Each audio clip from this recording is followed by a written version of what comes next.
Bueno, ahí me están diciendo que hay algunos compañeros que no se pueden volver a conectar. Si les pide una contraseña, están en la misma invitación que les mandé, ¿saben? Generalmente puede ser ese el inconveniente, pero otro sería raro porque no hay otra limitación que eso, ¿saben? Así que díganle que si le pide la contraseña, está en el link también que les pasé. Bueno, a ver, hemos tomado las palabras de esta señora que es una profe como yo, que evidentemente que también está haciendo clases virtuales y no las hace en términos digamos, eh, no son ¿cómo es que se dice? No es una clase eh, en tiempo real, sino que es una grabación, ¿no? Pero que sin embargo sirve para poder problematizar lo que venimos viendo. De lo que nosotros hemos trabajado, si bien ella recupera un texto de María Cristina Davini, Dicker y Teresi hacen una diferenciación o una caracterización de los enfoques y la tendencia que es más o menos similar. Básicamente esta profe en el video que vimos desarrolla el enfoque normalista de de la formación docente y la tradición eficientista, ¿no es cierto? Esos son los dos enfoques que en el video que vimos son los que trabaja. ¿Qué les pareció el desarrollo y cómo lo vieron ustedes? A ver, o sea, acá me parece interesante algo, ¿no? Para plantearles, para problematizar. ¿Cuáles serían las diferencias entre estos dos enfoques? Siendo que en la presentación que hace la profe aparecen como muy similares, ¿no es cierto? ¿Qué es lo que los diferencia? A ver, ¿qué me pueden decir de eso, de lo que hemos visto nosotros en la última clase anterior? A ver, alguien que me pueda responder, digamos, que me ayude con eso.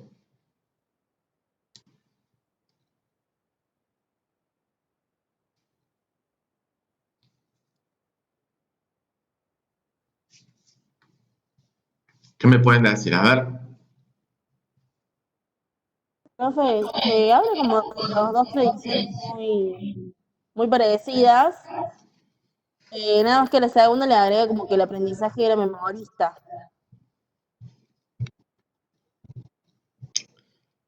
Sí.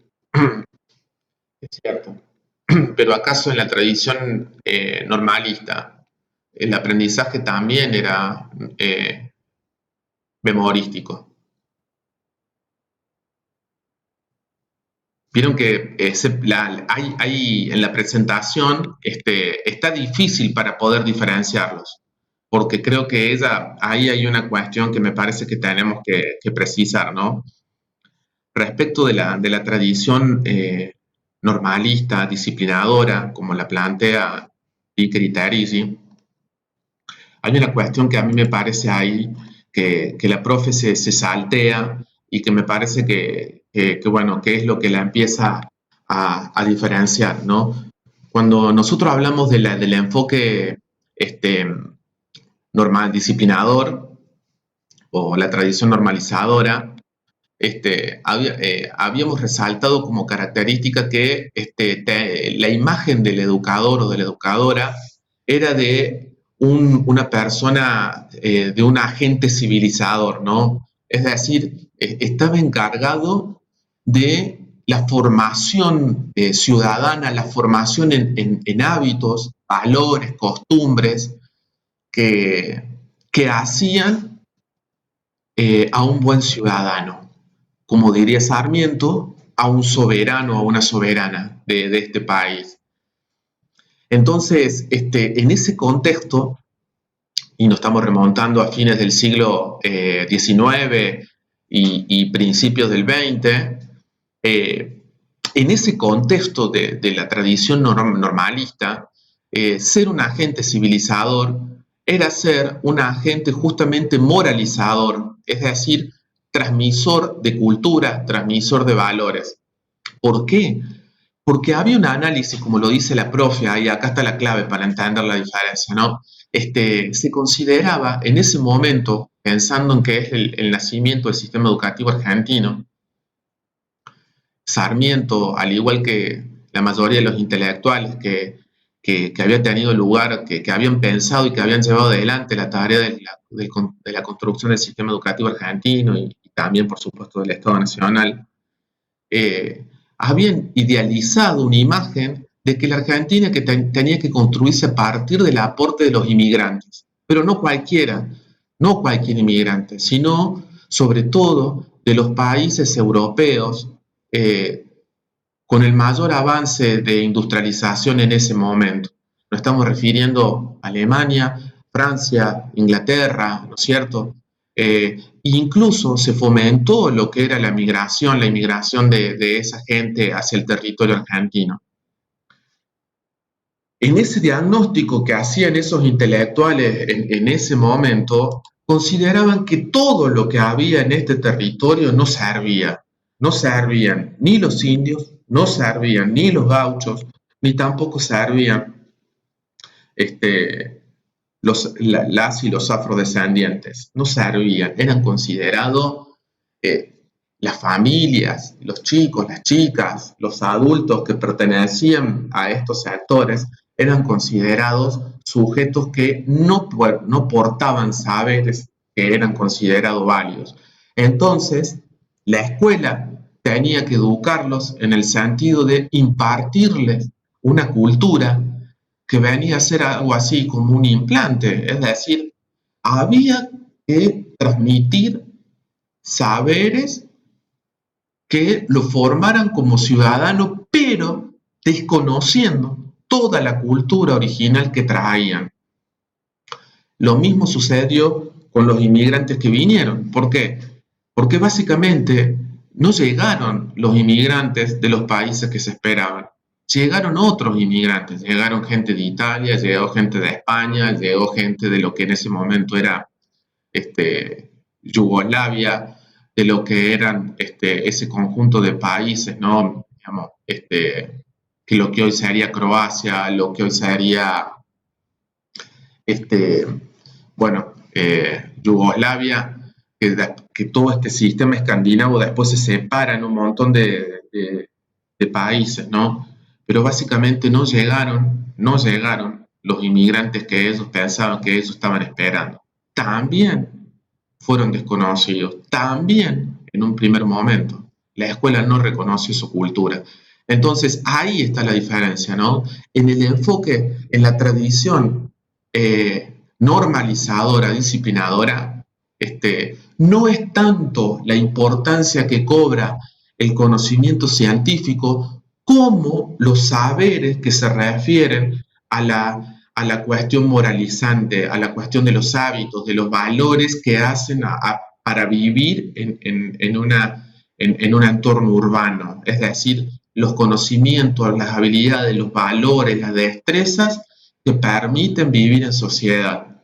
Por eso hablamos de que en la tradición disciplinadora, normalizadora, lo que hace la escuela y hace la maestra o el maestro es justamente difundir y transmitir lo que se considera la cultura válida.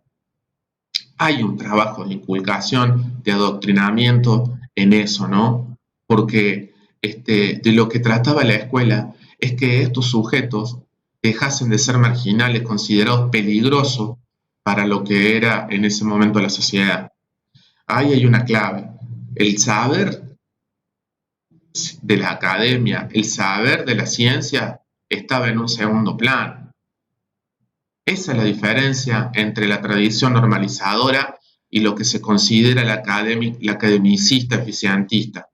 Porque en la perspectiva académica de la formación, la tradición academicista de la formación docente hacía un énfasis muy fuerte en lo que era la formación disciplinar del profesor y la profesora.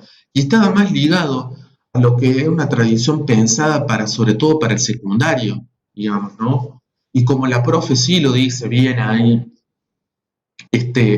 la característica que tenía este enfoque era una fuerte formación de maestros y maestras en la disciplina que tenían que enseñar. Esto era la lengua, las ciencias sociales, las ciencias naturales, o sea, la biología, la historia, es decir, tenía que tener un saber un saber fuerte de su disciplina. ¿Y qué pasaba con lo pedagógico? Bueno, en la tradición eficientista academicista, la dimensión pedagógica de la formación docente está totalmente difusa, porque hay un supuesto de que no es tan importante. El supuesto de la tradición academicista es que la metodología de la enseñanza, es decir, justamente el saber pedagógico didáctico, está supeditado al académico, ¿sí? Es decir, es la misma disciplina, es decir, la disciplina de la historia también da los elementos para poder enseñar. Y si no los da, justamente como dice la profe, la experiencia, la práctica en terreno es lo que le va a dar elementos al profesor para poder plantear su propuesta metodológica. Como verán, la gran diferencia que hay entre el eficientista y el normalista tiene que ver con el énfasis que le da la tradición eficientista a los saberes académicos, pero también, digamos, al igual que en la normalizadora, el desprecio por el saber pedagógico. Hay un desprecio del saber pedagógico didáctico, ¿sí? Digamos, y bueno, de esa manera también queda en un campo difuso todo lo que tiene que ver con en cómo plantear una clase, la dinámica, las actividades, los tiempos, la forma de evaluar. Es como queda en un segundo plano, ¿no? Supeditado a lo que es la importancia del saber disciplinar. Con lo cual, nosotros podríamos decir que la fusión de ambas es lo que da lugar a lo que llamamos el enfoque tradicional en la en la formación docente. ¿Me siguen? ¿Se entiende lo que acabo de decirles? Sí, profe. Sí, estoy bien tomando nota y bien entendido como que el profesor toma una materia, un ejemplo, matemática. Y después como que ahí habla de la formación pedagógica, es escasa para ellos, por eso de ahí empieza la práctica docente, que necesitan de la ayuda de los otros colegas. O sea, es lo que dice, se forma en la experiencia, por eso, cuando ella dice que en la tradición academicista la formación pedagógica, didáctica, se da digamos, en el diálogo y en la práctica con los otros profesores, es decir, lo que termina socializando, digamos, lo que termina dando el saber pedagógico es la práctica en la escuela, es la interacción con los otros profes. Bueno, Exactamente. esa es la gran crítica, ¿no? Es decir, lo que nos está diciendo ese paradigma, perdón, ese enfoque, es que el profesor o la profesora se termina formando metodológicamente en la práctica misma. Lo que termina formando la dimensión pedagógica es la práctica misma de la enseñanza. Con lo cual caemos en lo que es la enseñanza tradicional, porque no hay reflexión crítica sobre esa práctica, porque no hay elementos pedagógicos que ayuden a los profesores y profesoras a poder pensar sus situaciones didácticas.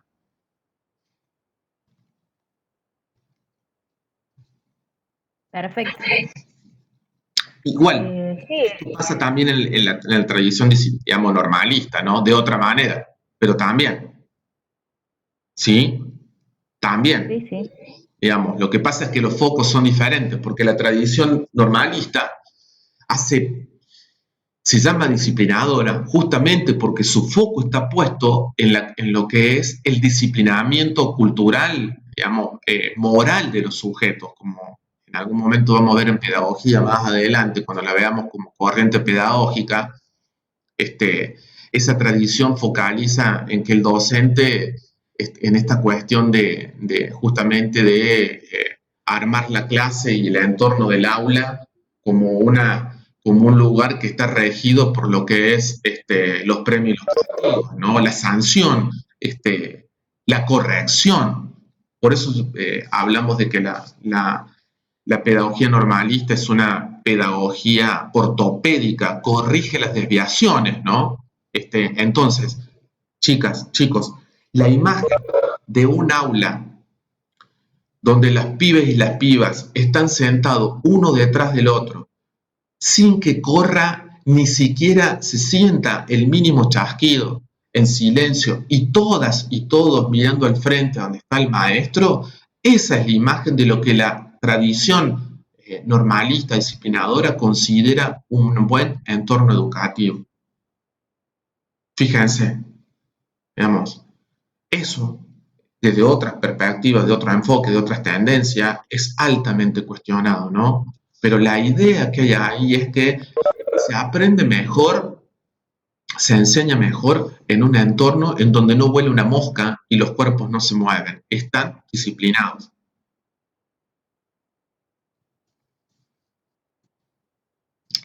Sí, sí. Por ahí tienen otro tipo de teoría cada profesor. ¿Cómo?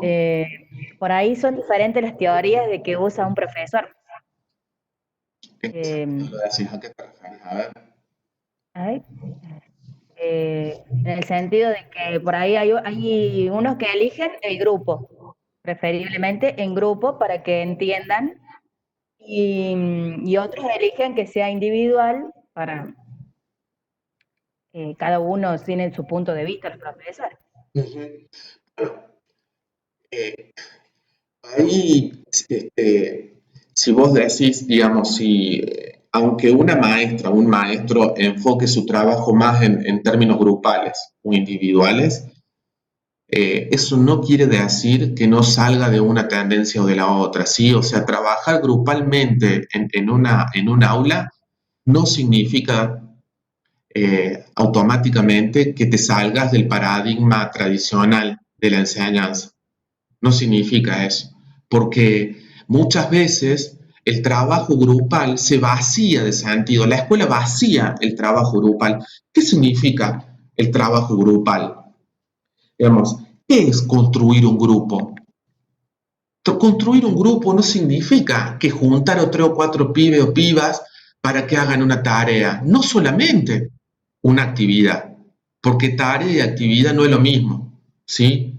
O sea, entonces hay como un reduccionismo de lo que implica ese trabajo grupal, porque el trabajo grupal, construir un grupo, implica que ese número de personas que lo constituye establezca una relación humana, justamente una relación humana de compañerismo, de amistad, de solidaridad, de compartir, y eso la escuela no lo trabaja. Entonces, digamos, lo que se hace, digamos, es un reduccionismo, una dimensión muy superficial del trabajo grupal, porque el trabajo grupal funciona para hacer una actividad, pero no como construcción de grupo, porque el grupo, justamente desde el punto de vista pedagógico y sociológico, significa la construcción de una unidad, de una unidad. ¿Me entienden? O sea, es mucho más que hacer una actividad. Es construir una forma de vinculación, una forma de actuación. Si a mí la maestra o el maestro viene y me dice, vos vas a trabajar con tal y tal y tal, y ni siquiera tengo establecido un mínimo, lo más fácil que suceda es que fracase, o de última que se cumpla la actividad y nada más. Y el grupo está para otras cosas también. ¿Se entiende? Con lo cual, esto es lo que digo yo, cómo la escuela reduce los sentidos de algunas cosas. Si la escuela trabajara el grupo en un sentido muchísimo más profundo y amplio, como lo es, se preocuparía porque ese grupo de personas, ese conjunto de personas que va a trabajar determinadas tareas, que tiene una finalidad, también se constituya en una vinculación humana, que no quede solamente a cargo de los pibes, que también sea parte de la enseñanza, funcionar grupalmente.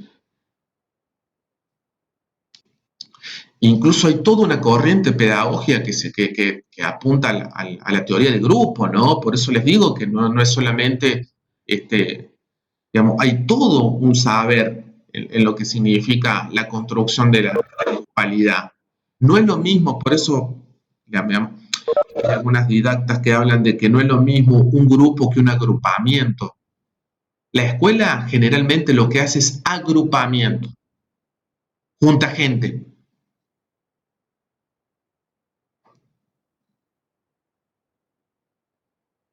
Tanto el enfoque normalista como el enfoque academicista funcionan agrupando gente, como agrupamiento, no como grupo. Los enfoques que van a ligar más la tarea digamos, en términos de construir un grupo, y van a ser dentro de lo que plantea la Di Criterigi, la concepción humanista y la tendencia hermenéutico-reflexiva, son los que van a apuntar a otro tipo de construcciones grupales. ¿Por qué? Porque estas tendencias que ya no son tradiciones, porque las autoras hablan de tendencias en el sentido que no se han consolidado como una impronta fuerte en los profesorados, estas tendencias le otorgan una importancia fuerte a la cuestión de la humanidad, del trabajo humano, del agrupamiento, de los valores, en el sentido de ¿qué? En el sentido de poder pensar que la educación, como dice Freire, es una actividad humana y humanizadora. Chicas, esto tienen que aprenderlo ahora, porque esto es clave para salirse de una enseñanza tradicional. Si yo creo que la educación solamente se trata de que nos juntamos para que yo le dé a usted actividades y que construyamos un saber escolar, bueno, estamos en la educación tradicional. O sea, un docente no solamente se caracteriza, una docente no se caracteriza solamente por construir actividades. No es solamente eso. La educación y la enseñanza también tienen que ver con esto de humanizar a alguien. Y humanizarlo significa ayudarlo, contribuir a que se construya como sujeto. Y eso incorpora dimensiones que históricamente la escuela ha dejado afuera de la educación. ¿Cuáles son esas dimensiones? La dimensión afectiva, el movimiento, el conflicto, el desinterés, la negación, el rechazo, el mal gusto, el bajón. ¿Qué pasa con todo eso en un aula? Si la maestra o el maestro viene y lo único que le interesa es dar la actividad que planteó para ese día o para esa semana, y no se fija en estas cosas, no supera la visión tradicional de la enseñanza.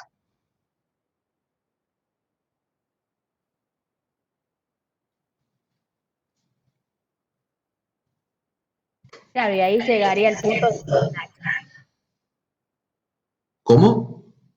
Ahí llegaría el punto de frustración. Bueno, digamos, en el caso de que tengamos también justamente, ¿no?, el deseo de que, o confiamos en que esa propuesta es la mejor, viene la frustración porque no sabemos qué pasó. Evidentemente que lo que nos ayuda, ¿qué pasa cuando suceden estas cosas? Lo que nos ayuda y que lo plantean estas tendencias que no se han consolidado, justamente tiene que ver con la idea de que la profesora y el profesor tienen que reflexionar su práctica. ¿Cómo se reflexiona nuestra práctica? Que es algo complejo y complicado en las condiciones que trabajamos. Básicamente, chicos, me parece, ¿no? Porque creo que hay uno solo, digamos, pero ¿cómo hago yo para reflexionar mi práctica? Reflexionarla significa analizarla, tematizarla. Tematizar la práctica significa tornarla, construirla como un objeto de conocimiento. Es decir, cuando yo digo que tengo que reflexionar mi práctica, lo que estoy diciendo es que lo que tengo que hacer es que mi práctica se vuelva un objeto de conocimiento. ¿Qué significa esto de que se vuelva un objeto de conocimiento? Que pueda analizarla, que pueda detectar cuáles son los problemas, los inconvenientes que estoy teniendo y a la vez incluir la teoría como una especie de faro linterna que me ayuda a plantear otras opciones posibles para eso que lleve a cabo. Entonces, anudamos en esto de reflexionar la práctica justamente la teoría y la práctica, porque nunca están separadas. El problema es que justamente como las tradiciones tanto academicistas y la normalista han sido las que más fuerza tienen todavía en nuestro sistema educativo, la conciben como momentos separados. Como diría la maestra, la profe recién, las concibe de manera compartimentalizadas, es decir, como compartimentos que no están vinculados. Pero teoría y práctica no están desvinculadas. Tienen que pensarse de forma relacionada y eso, bueno, digamos, quiere decir establecer mecanismos de relación entre ambas, ¿no? Si en la formación no hay espacios para hacer esto, está complicado. Porque lo más seguro es que nuestra tendencia sea a reproducir estos enfoques que son los dominantes y siguen siendo dominantes en la escuela, ¿sí?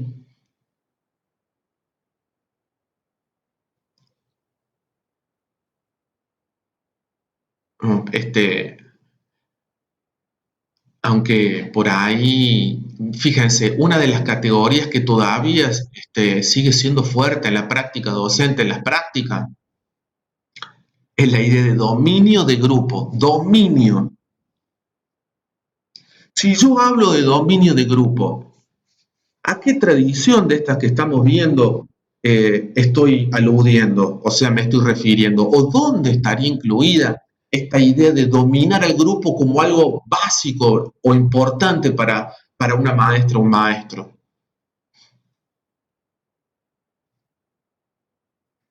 ¿Dónde les parece? Una tradición normalizadora. Sí. ¿La única? La eficientista también. La tradición academicista también lo va a plantear. Porque ambas son parte de lo que es el enfoque tradicional, ¿no? Pero ambas coinciden en esa idea de que es fundamental que la docente o el docente domine el grupo. Guarda con el micrófono, che, que se escucha todo, ¿eh? Acuérdense que para que no, por las dudas, si ustedes me preguntan a mí, yo cuestiono mucho la idea del dominio de grupo. Pero porque no digo que sea, digamos, una cosa es el dominio del grupo, otra cosa es la construcción del grupo, como recién les decía, ¿no? Digamos, cuando yo estoy hablando del dominio del grupo, quiero decir que me posiciono como el lugar de la autoridad, el lugar de quien define la temporalidad, el lugar del que define los momentos, es decir, eso es la temporalidad, ¿no? Digo, los contenidos, las actividades, la forma de evaluación, o sea, estoy hablando de que la centralidad de la situación educativa está en el maestro o la maestra.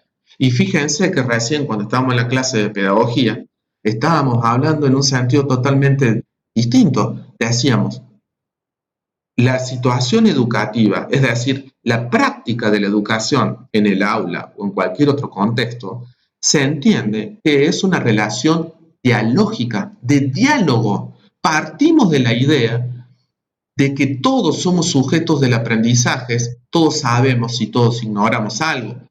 Digamos, y en ese sentido, el docente o la docente ya no es la centralidad de ese proceso de construcción del aprendizaje. Tiene otra figura. Ahora, ¿eso quiere decir que la maestra o el maestro pierde autoridad? No, nada que ver. porque estamos planteando la idea de autoridad desde otro lugar. Cuando hablamos de dominio de grupo, estamos diciendo que el docente es quien define tiempos, formas de regulación, formas de vinculación, contenidos, todo eso. Cuando hablamos de que la autoridad es una construcción, lo que estamos diciendo es que el docente, sí, el docente o la docente, lo que hace es generar formas en las que también los pibes y las pibas participan, pero a la vez los reconocen como ese sujeto que tiene cosas para enseñar. Hay un reconocimiento, y eso no quiere decir una obediencia, quiere decir reconocimiento de que está en condiciones de proponer cosas, pero que los estudiantes también la tienen.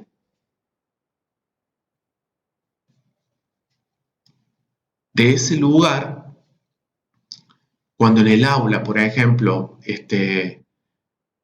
no están todos callados, si yo, por ejemplo, propongo una actividad grupal, ¿no es cierto? Se propone una actividad grupal y los pibes y las pibas están haciendo ruido, voy y los sanciono, le digo, cállense, trabajen, por favor, trabajen en silencio. Estoy haciendo una sanción desde un paradigma tradicional de la enseñanza, ¿no? En cambio, digamos, desde el punto de vista de las tendencias más reflexivas, críticas de la docencia, el ruido, el ruido, el bullicio son parte de la construcción del aprendizaje. En todo caso, si habrá una intervención porque, digamos, el ruido que hay no permite que se trabaje de una manera saludable, lo que tendré que hacer, en todo caso, como otra forma de intervenir, es preguntarle a los pibes si pueden trabajar así y si dicen que no, preguntar de qué otra manera se puede hacer. Entonces son los pibes los que terminan decidiendo también de qué manera se quieren organizar y trabajar en el aula. Fíjense qué diferencia de intervención. Entonces ahí sí nos vamos corriendo del lugar tradicional, de los enfoques tradicionales. Y estamos haciendo una idea más dialógica acerca de lo que es la enseñanza y el aprendizaje en el aula. ¿Qué les parece a ustedes, compas? ¿Cómo la ven esto que les estoy diciendo? A ver, no se me queden mudos ahí.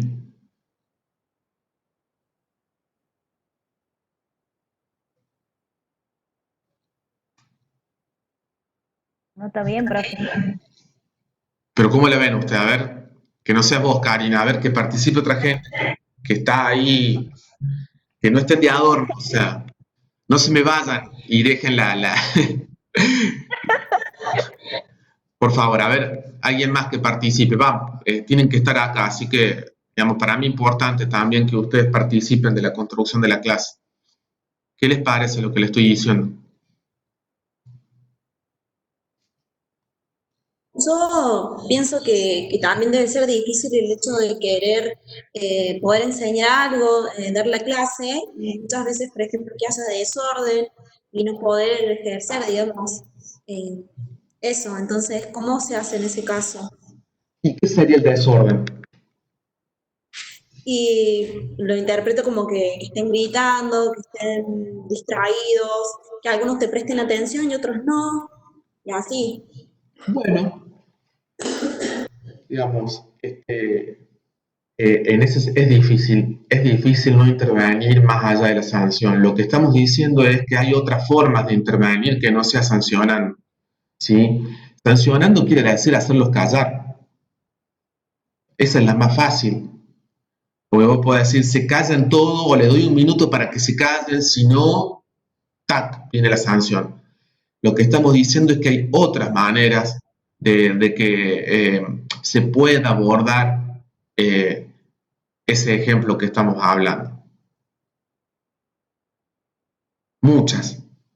Desde quedarse en silencio hasta que se den cuenta que estás ahí, que se autocallen, o hacer una intervención y decir, bueno, a ver,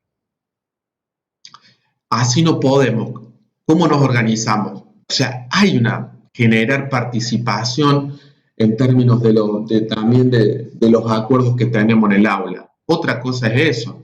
Otra cosa es que las normas, los acuerdos del aula sean construidos genuinamente entre la profesora y los chicos y las chicas.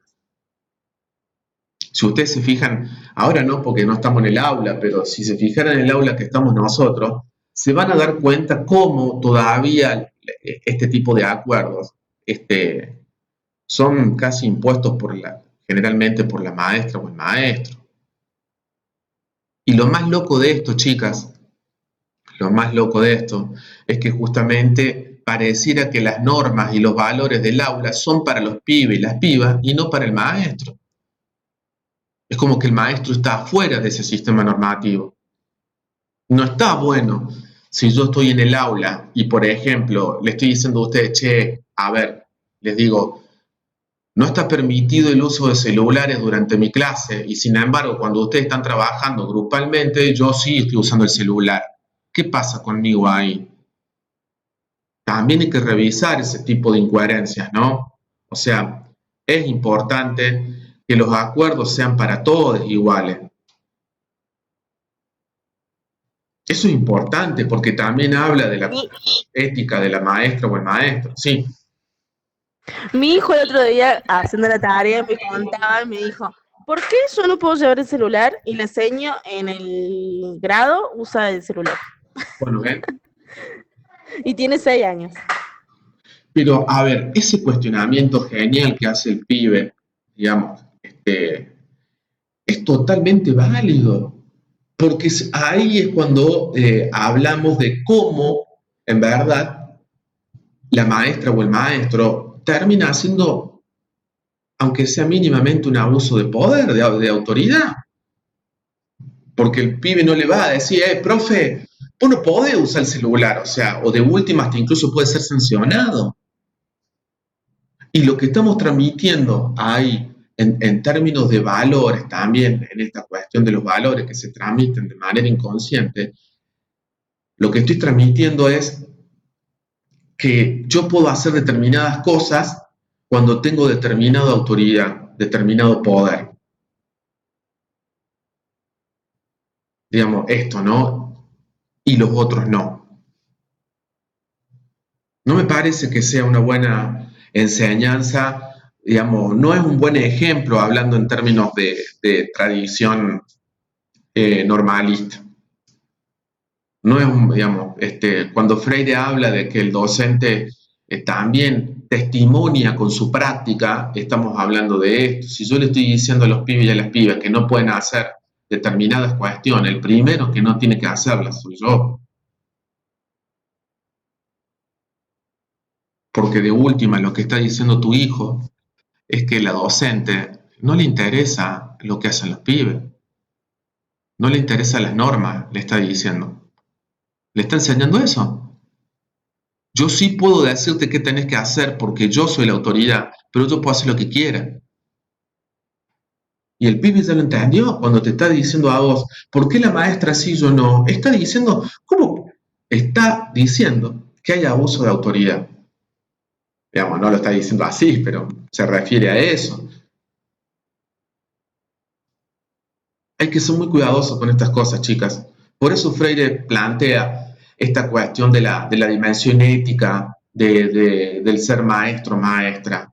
Digamos que uno tiene que ser coherente con lo que dice y lo que hace. Y fíjense que, bueno, no, o sea, estas cuestiones las plantea, ¿quién plantea este tipo de cuestiones? Y básicamente, cuando hablamos de las tendencias en la formación, es decir, la tendencia hermenéutico-reflexiva y la tendencia crítica. Son las que plantean un lugar diferente para el enseñante o el enseñante.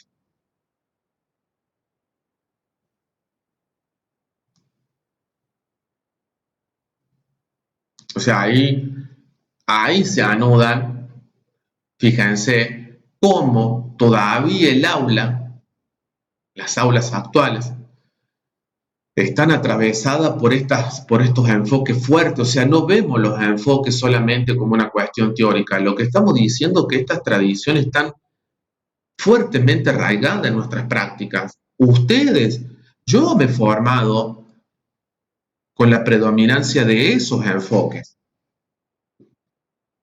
Si no quiero responder a ese, digamos, no quiero enseñar, es decir, no quiero ser una maestra que enseñe desde esos enfoques, tengo que revisar, y eso es lo que estamos haciendo, tenemos que revisar lo que nosotros consideramos que significa enseñar,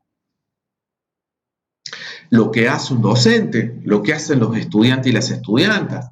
Todo eso tenemos que preguntarnos cómo lo entendemos para poder desarmarlo, revisarlo y tratar de tomar otras opciones.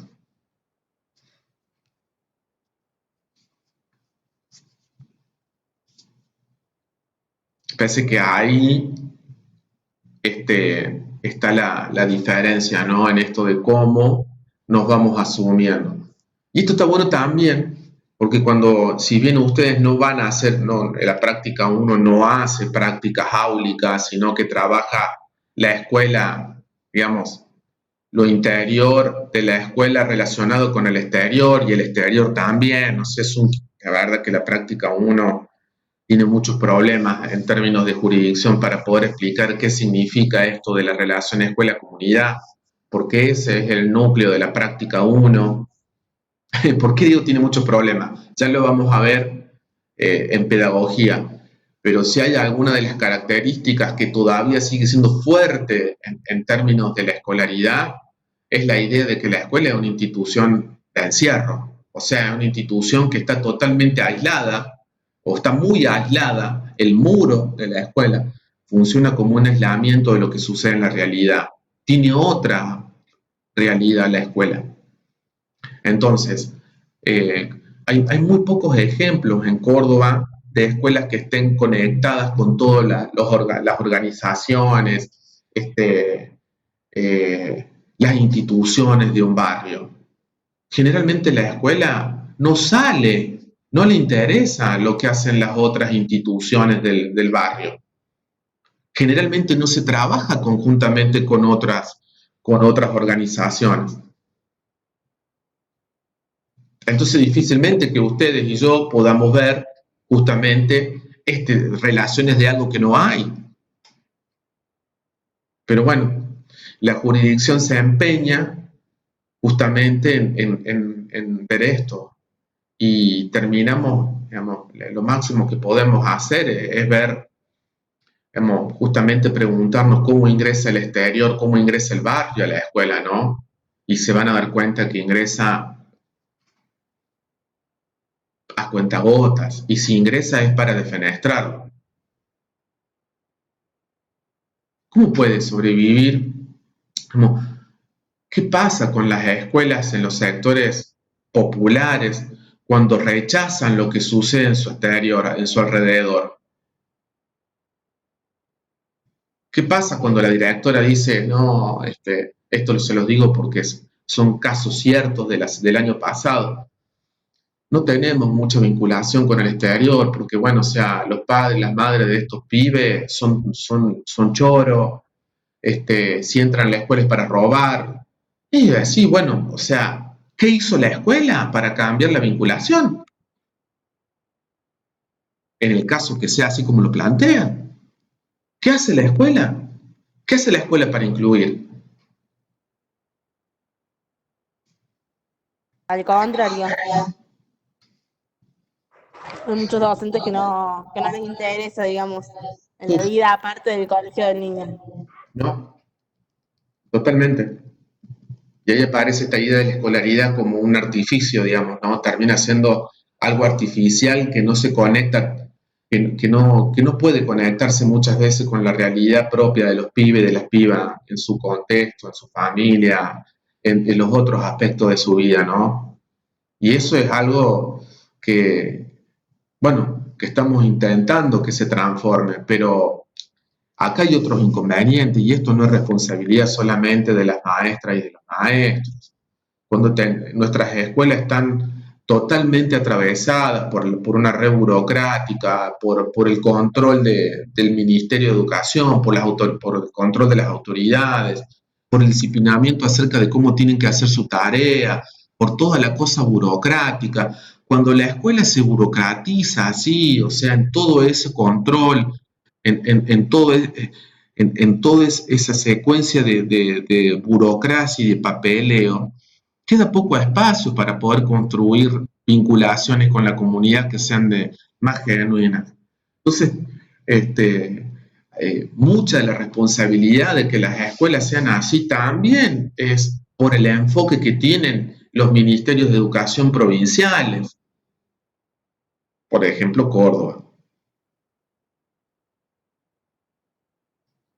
Ya vamos a leer lo que dice el diseño curricular de la práctica 1 para que veamos y analicemos justamente cómo se concibe la idea de la relación escuela-comunidad, para que ustedes vean también ahí cómo el diseño del Ministerio de Educación piensa que, digamos, no hay relaciones. Lo que termina planteando el diseño curricular es que la escuela construye comunidad, pero la comunidad no ingresa a la escuela. La comunidad no construye escuela. Es decir, la comunidad no participa de lo que hace la escuela. Solamente participa cuando la escuela lo decide, con lo cual no hay relación. O en todo caso, hay una relación unidireccional.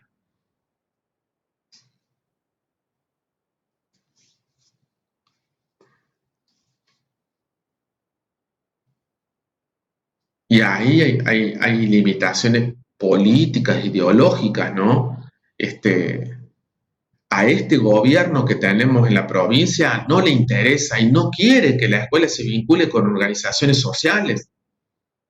No vaya a hacer cosa que altere a esta escuela. Claro, estamos en un gobierno conservador en Córdoba, ¿no? Un gobierno que se ha encargado en este tiempo de pandemia de demostrar lo neoliberal y conservador que es, ya lo vamos a ver también a eso, pero digo, fíjense lo que ha hecho, ¿no? Metió una ley de modificación jubilatoria que nos revienta a los maestros, a las maestras, a los empleos públicos, a un montón de trabajadores de la provincia, en un momento en que ni siquiera fue debatido, totalmente antidemocrático, y ahora se queja de que los trabajadores y las trabajadoras salen a protestar a la calle por el tema del coronavirus. Fíjense, cuando quien promovió todo este tipo de protesta fueron sus prácticas antidemocráticas, ¿cierto? O sea, estamos en un contexto difícil, digamos, es lo mínimo. Si no se da a conocer, en este momento hay un montón de escuelas de la ciudad que no están recibiendo los módulos alimentarios y la familia en este contexto están sufriendo situaciones de pobreza y no están llegando los módulos alimentarios. Si no se denuncia, la provincia no los manda. Lo mínimo que tendría que hacer es eso. Estamos hablando de que este gobierno de Córdoba ha dejado abandonadas las escuelas en ese sentido también. Y después, digamos, ¿abandonada qué? Y esto también tenemos que verlo.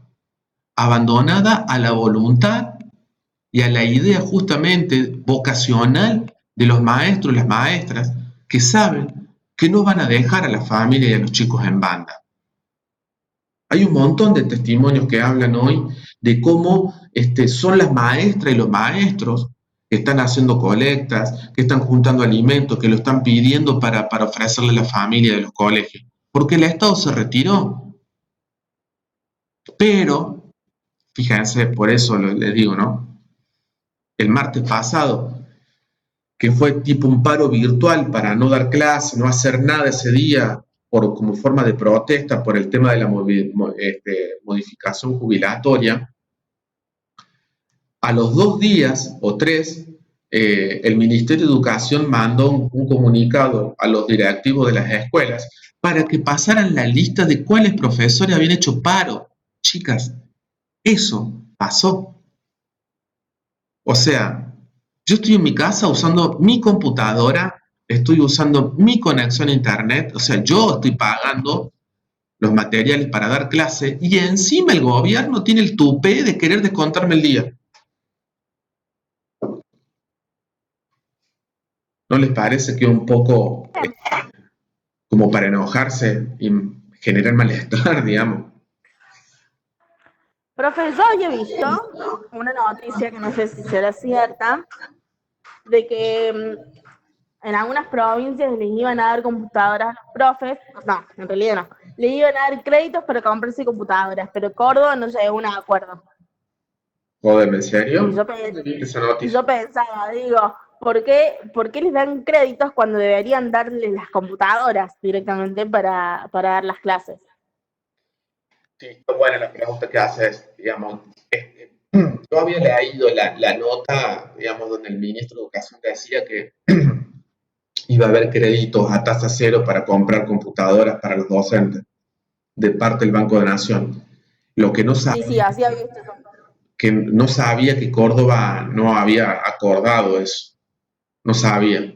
Que un bajonazo, digamos, porque bueno, o sea, la última vez que repartieron computadoras, chicas, fue antes del gobierno de Macri, digamos, ¿no? El problema cuál es? Es que durante el gobierno de Macri a nivel nacional, el plan Conectar Igualdad, que repartió computadoras a un montón de pibes y pibas en todo el sistema educativo se dio de baja, se lo abandonó. Incluso hoy que se denunció que había miles de computadoras que estaban guardadas, o sea, un asco, ¿no? Eso es lo que están repartiendo los estudiantes. Y entiendo que está bien que sean primero los chicos y las chicas que reciban esas compu y después los maestros en ese sentido. Pero bueno, digamos,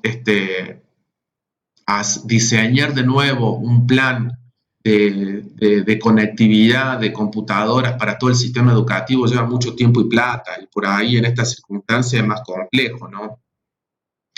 Pero bueno, yo estoy esperando eso, porque mi computadora me está pidiendo el cambio, pero estoy esperando ese crédito, pero no he visto nada, o sea, no, que esa noticia es de hace como 2 semanas, pero no vi más nada, digamos, de eso, no he visto que el plan se haya concretado en una línea de crédito, así que no sé. Yo lo leí en una noticia así en Facebook y decía que había algunas provincias, pero me fijé y Córdoba no salía en la lista de las provincias. Qué raro, siempre contramano. Esa idea del cordobesismo y de la isla, discúlpeme, pero me tiene un poco cansado, ¿no? Digamos. Bueno, ya veremos. Pero como les decía, ¿no? Fíjense cómo un gobierno puede tornarse autoritario, digamos, cuando te quiere descontar un día de trabajo por algo que vos hiciste, que es totalmente antidemocrático, sabiendo que en estas condiciones, y eso no se habla y lo tenemos que hablar también, ¿no? Son los docentes y las docentes quienes están poniendo su plata para dar clase en su casa. Yo estoy dando clase, estoy trabajando con mi conexión a internet. Y no debería ser así, porque son parte de los materiales con los cuales tenés que trabajar. El Estado debería garantizarme la herramienta para mi trabajo, y no lo hace.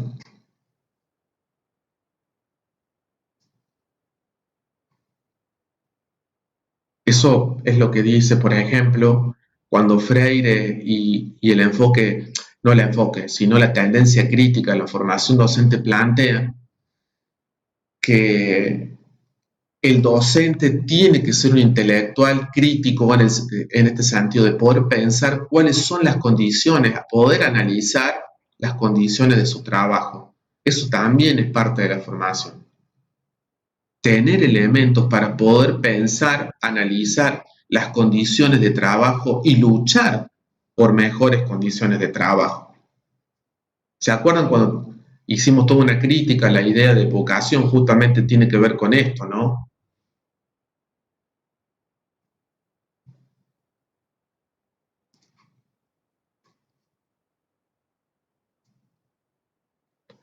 Así que, bueno, me parece que podemos, ya van a ser las 9:10, creo que está bien, no quiero quitarle más tiempo porque sé que a esta hora quienes son madres o padres ya empiezan a pensar en la cena y bueno, también me parece que tienen que hacer otras cosas, así que si ustedes están de acuerdo vamos a ir cerrando para que puedan hacer sus cosas tranquilos. Yo también tengo que prepararme la comida,